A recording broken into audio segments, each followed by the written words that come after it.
Hey there, everybody. Pete Pardo here from Sea of Tranquility. It's a double shot of Blue Oyster Cult today. We just did the top 10 songs, and now we're going to do best to worst albums. So all the Blue Oyster Cult you could ever ask for. If you go into our library, we've got the History of Blue Oyster Cult show there. So now we've got a History of show, top 10 song show, and best to worst album show. Don't know how much more we can milk the mighty Blue Oyster Cult, but happy to do these because I'm such a big fan. And again, one of those bands that really does not have a bad album. Okay, there's some that are less successful than others, obviously, but I truly like all these albums quite a bit. Some I really love, but most of them I like a lot. So just because one sits at the bottom of the list doesn't mean it's an absolute turd, because they don't have any turds in their discography. So let's get started. As you know, I go to the worst all the way up to the best. So this one's sitting at the bottom, but again, it is not a bad album. And if you watch my top 10 song show, I talked about how, back in the day, people roasted this album. But all these years later, 30 plus years later, you listen to this album and it's actually pretty damn good. Okay? I'm talking about Club Ninja. All right? Strong album with some really strong tunes on here. Again, it's a product of its time, right? A lot of mid-'80s albums by a lot of bands from the '70s are, a little different, shifting away from the original sound to incorporate all that was the '80s, right? Yeah, whatever. But, White Flags, Dancing in the Ruins, the Amazing Perfect Water, which made my top 10 song show, and a bunch of other solid tracks. I like Club Ninja. I do. But to me, it's probably their worst album, but that's not really, it's not a bad album. Okay? And there are some days where I actually like that better than this one. Another one that's it's a strong album, or a decent album, I should say. Weaker than a lot of the ones that came before it, certainly. The Revolution by Night. Okay. Again, these might flip-flop any given time, but I do like both of them. And, Take Me Away, Shooting Shark, Shadow of California, Dragon Lady. Some strong tunes on here. But again, very kind of polished and 80s sounding. Another one from the 80s, okay? An album that I like a lot. But, you got to draw the line here somewhere, right? So, Imaginos. I think this album had better production and wasn't such a mess as far as putting it together and kind of all the behind-the-scenes stuff that, technically it's not even really a Blue Oyster Cult album, because this was actually was a Albert Bouchard album, right? Solo album, the big concept album thing, and then the record label and the producers like, oh, it's got to be a Blue Oyster Cult album. You guys got to make up and get some of the BOC guys to sing and play on it, and but there's all these other musicians on here. But still a very, very cool concept, a very fun album. I always liked it a lot. Next up, okay, Curse of the Hidden Mirror. The last studio album they did, and a very strong one.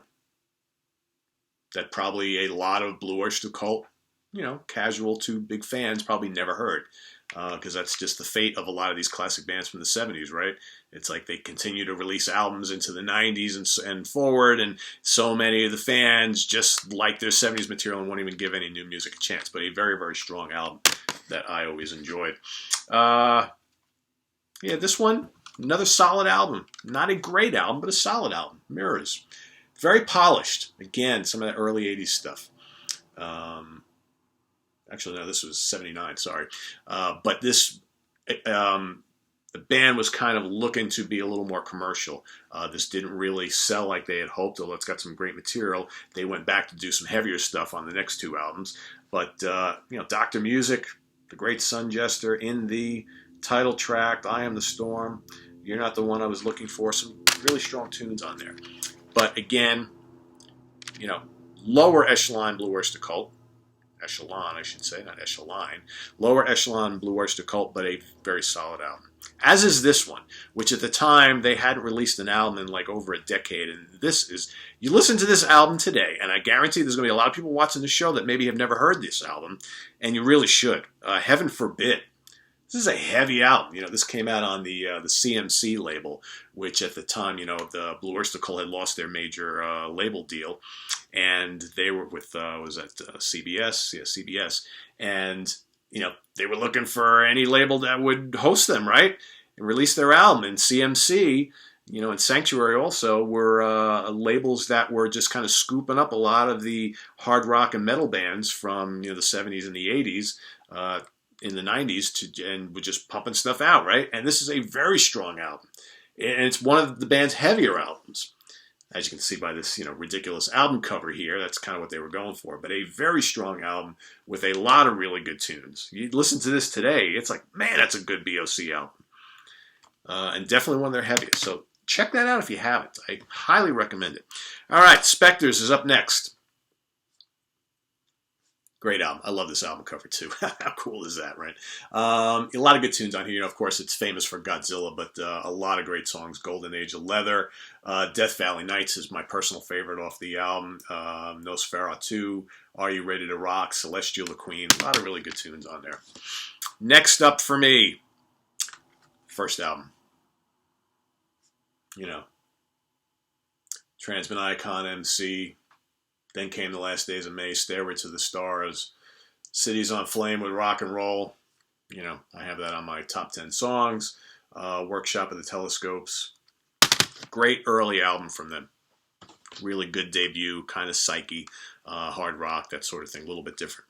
Agents of Fortune, of course, home to Don't Fear the Reaper. Very strong album. It's not the out-and-out classic that a lot of people seem to deem this. Again, I think they're picking it just because Reaper's on here. But, some good tunes on here. This Ain't the Summer of Love. ETI is a stone cold classic, and, I like that even better than Don't Fear the Reaper. They're both great.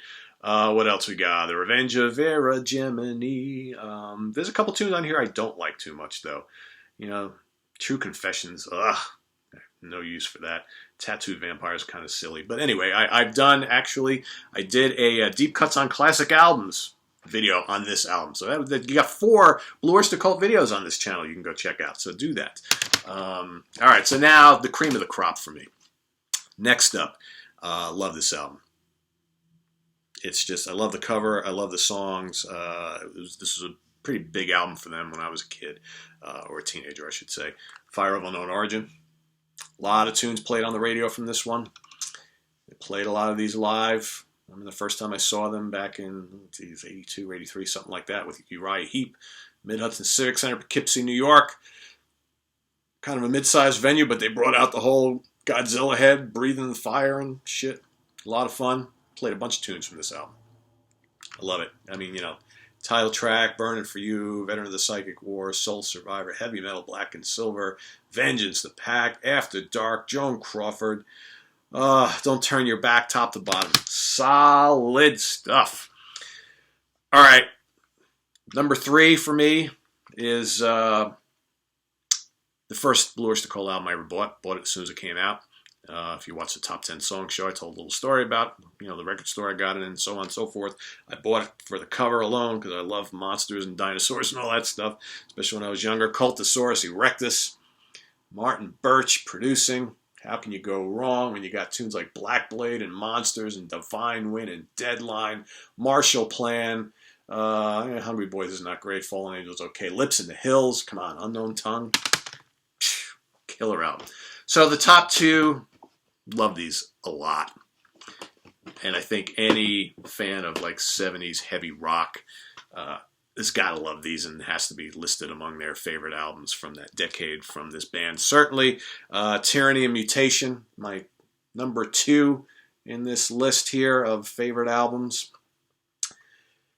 You got the black side, you got the red side, the red and the black, OD'd on Life Itself, Hot Rails to Hell, 7 Screaming Disbusters, made my top 10 songs. The red side, Baby Ice Dog, Wings Wetted Down, Teen Archer, and of course, Mistress of the Salmon Salt, Quit Glam Girl. Great album. Heavy album. After the debut, this was like a big time uptick in heaviness, right? It's like all of a sudden Blue Oyster Cult had announced to the world, it's like, hey, we're going to play in this arena, right? It's like, we're not going to let Sabbath and Zeppelin and Purple have all the fun. We're here too. So a mighty, mighty album. But overshadowed by me. For me, as great as a lot of these albums are, this, in my opinion, is just so much better. And not that these are bad. This is an amazing, amazing, amazing album. in my opinion. Secret Treaties. I mean, just, man, top to bottom, classics. Doesn't get much better than this, folks. 70s heavy rock, a top 10 album from anybody. It's incredible. Career of Evil, Subhuman, Dominance and Submission, ME 262, KG Cretins, Harvester of Eyes, Flamin' Telepads, and of course, Astronomy. Ugh. You know, and it's funny because if you bought like the remasters of these, a lot of them have bonus tracks of stuff that was recorded during those sessions. And then a lot of these bonus tracks are not very good. You know, here you got Boorman, The Chauffeur, Mommy, Mesdames Sarat. You know, you got they did Born to Be Wild as a single. That's pretty cool. But man, the album itself, woof, killer. It's heavy, it's intelligent, it's proggy in spots. The lyrics are awesome. Buck Dharma's guitar work, riffs, vocals. I mean, the whole 9 yards. It is like close to a perfect album as you can get. And for me, you know, as great as this is a couple notches above. But they're both outstanding, right? All these albums, really good. So that's best to worst albums, right? We're gonna go best backwards. The best. Next up. Next. So on. And so forth. And again, your opinions may vary on some of these, and that's cool, because that's the way it should be, right? Our ears hear different things differently. So be curious to see what your best to worst albums are, as well as on the Top 10 Songs show. Let us know what yours are. All right, down to the bottom. And again, my worst is still a good album, in my opinion. So it's hard to do stuff like this when you really do truly have a connection with each and every album, but you got to kind of rank them, right? So visit us on the web at www.seaoftranquility.org. We're on Facebook, we're on Twitter, of course. We're here on the mighty YouTube as often as possible. One thing I forgot to tell you in the Top 10 Songs video of upcoming stuff, I'm just waiting for a couple other things to come in that I ordered. I am going to do this kind of massive Forgotten Favorites show of a lot of recent acquisitions that I picked up, which is all mostly underground, obscure, late 60s, 70s, and early 80s hard rock, prog, and a little bit of metal stuff. So some really, obscure shit that I'm sure you guys are going to want to hear about, all right? And I'm going to do that sooner rather than later. I'm just waiting for a couple more things to come in, and I'm trying very hard to, really listen to a lot of it and be able to explain some of it. But I don't want to wait too long,